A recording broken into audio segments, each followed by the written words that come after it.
Hi, welcome to Myers ASMR. Are you relaxed? I'm so glad to see you.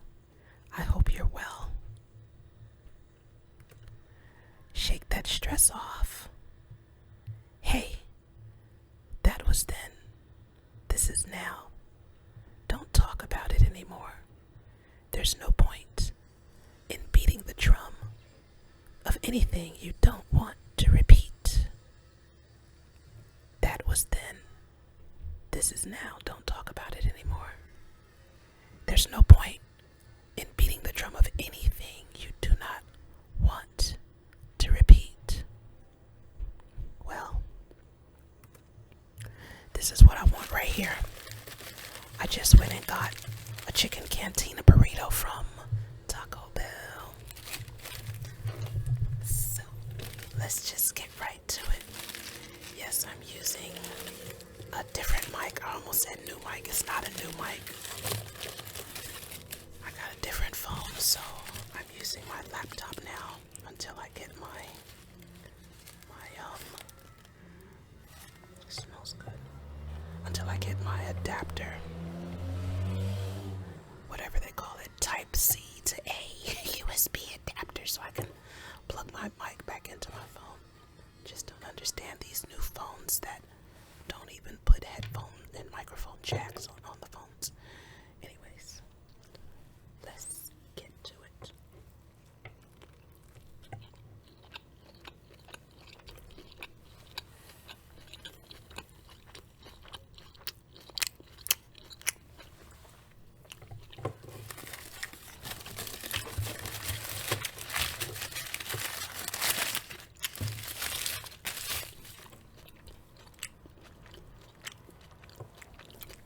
So far, so good.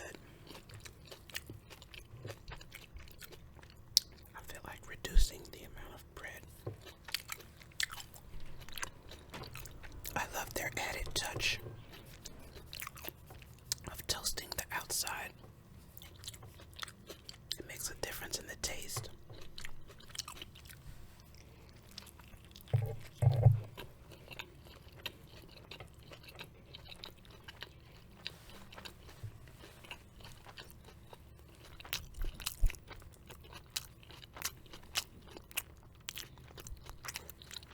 Oops.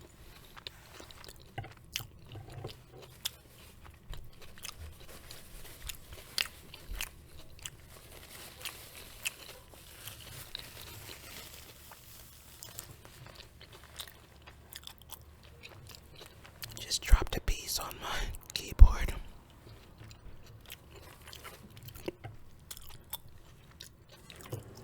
You know what?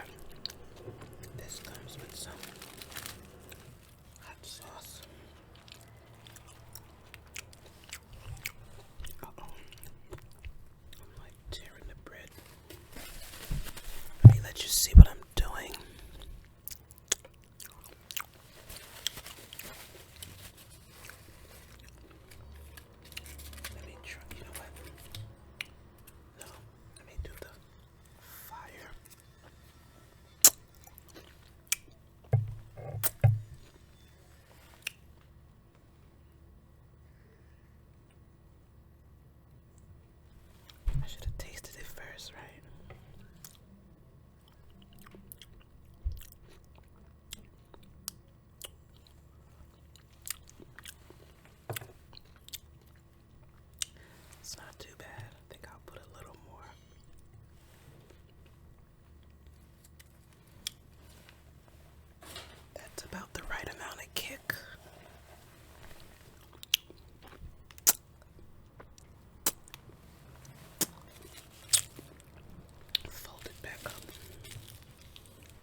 mayonnaise sauce is to put that on the side because they have it swimming in that white mayonnaise type of sauce, which it's a bit much.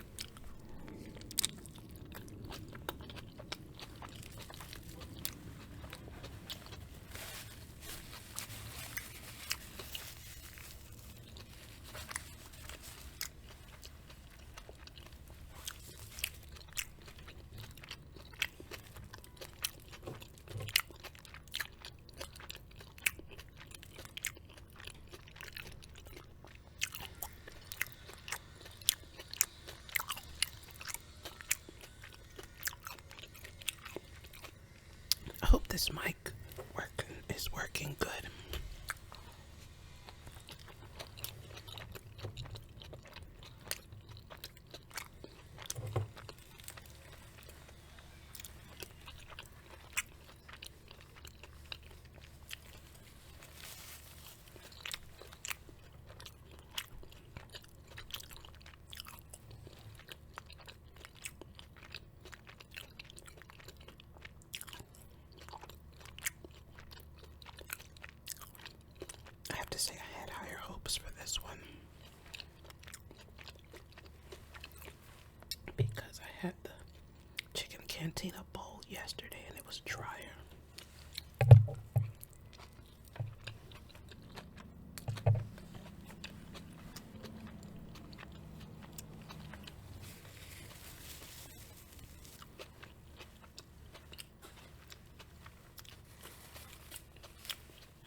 thought it was going to be similar to the chicken cantina bowl,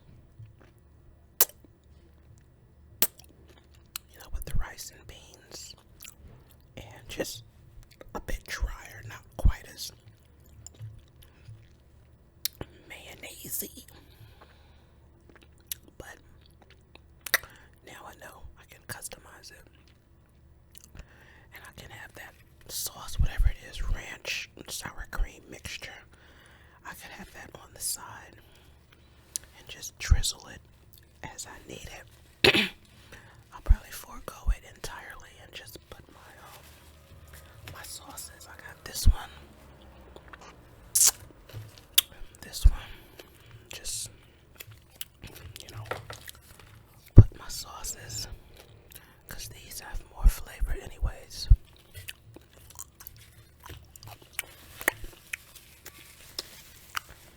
But I love the toasted part. That's the first time I saw a toasted burrito. So way to go, Taco Bell.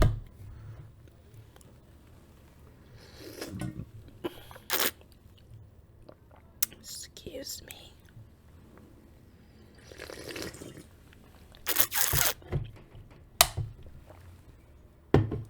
That's just my usual country peach passion tea by Celestial Seasonings. I added a little dried hibiscus leaf, some what is it? Acai berry concentrate, like a drop of that, and a dash of apple cider vinegar. So, and I sip on this like all day.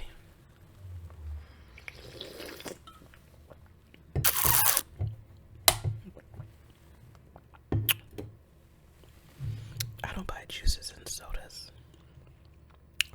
It's just tea. Well, for work, I have about a half a cup of coffee. That's just during the week.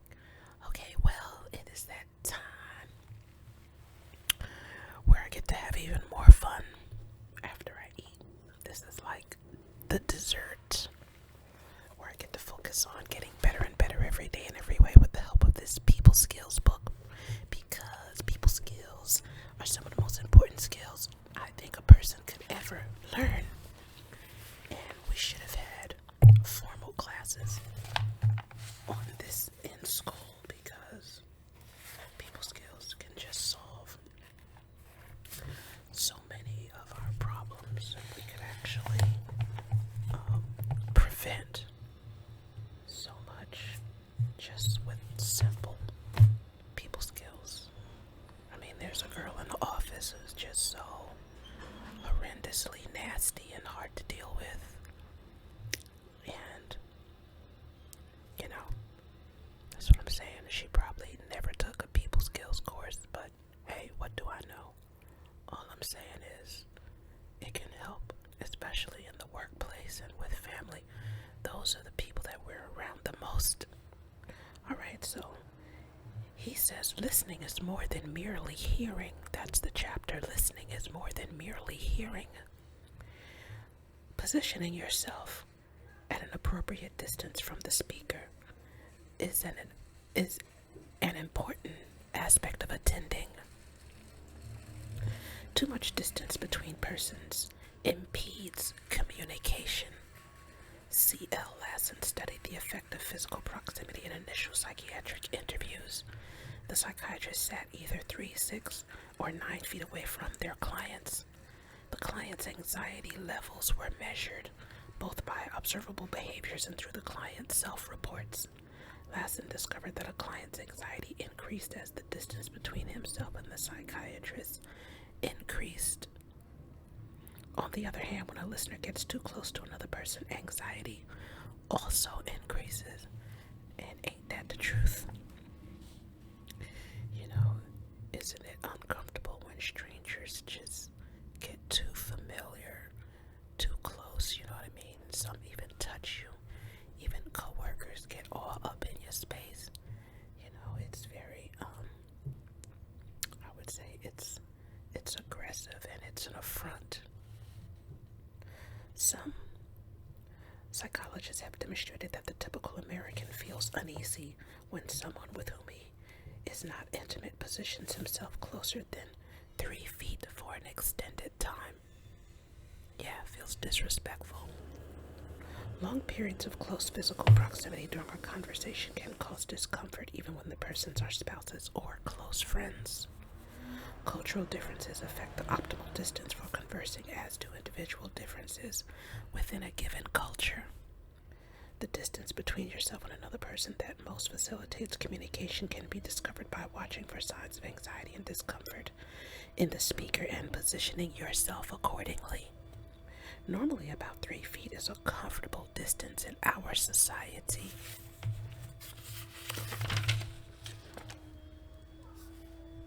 Appropriate body motion. Appropriate body movement is essential to good listening. In his book, Who's Listening?, psychiatrist Franklin Ernst Jr. writes, "To listen is to move. To listen is to be moved by the talker physically and psychologically. The non-moving, unblinking person can reliably be estimated to be a non-listener. When other visible moving has ceased and the eye blink rate has fallen to less than once in 6 seconds, listening for practical purposes has stopped." One study of nonverbal listener behavior noted that the listener who remains still is seen as controlled, cold, aloof, and reserved. By contrast, the listener who is more active, but not in a fitful or nervous way, is experienced as friendly, warm, casual, and as not acting in a role. People prefer speaking to listeners whose bodies are not rigid and unmoving. When watching videotapes of effective listeners, I discovered that they tend to have a rhythm of less activity when the speaker is talking and somewhat more activity when they are responding. Occasionally, the listener becomes so in tune with the speaker that his gestures synchronize with the speaker's. The avoidance of distracting motions and gestures is also essential for effective attending. The good listener moves his body in response to the speaker. Ineffective listeners move their bodies in response to stimuli that are unrelated to the talker. Their distraction is demonstrated by their body language, fiddling with pencils or keys, jingling money, fidgeting nervously, drumming fingers, cracking knuckles frequently, shifting weight or crossing and uncrossing the legs, swinging a crossed leg up and down, and other nervous mannerisms. Watching a TV program, waving, or nodding one's head to people passing by, continuing with one's activities, like preparing a meal or reading the paper, can be very distracting when someone is talking to you. Ain't that the truth?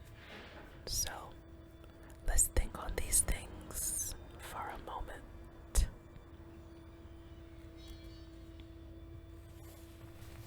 Remember, that was then, this is now. Ooh, we get to talk about eye contact the next time. Effective eye contact expresses interest and a desire to listen. Yippee! Fun stuff. Fun stuff. Hey, but remember, that was then, this is now. Don't talk about it anymore. There's no point in beating the drum of anything that you don't want to repeat. That was then, this is now. Don't talk about it anymore. There's no point in beating the drum of anything that you don't want to repeat. Hey, if you like what I'm doing here, likey, and subscribe. Donate to the cause. Catch me in the next video. And may you find lasting happiness. Bye for now.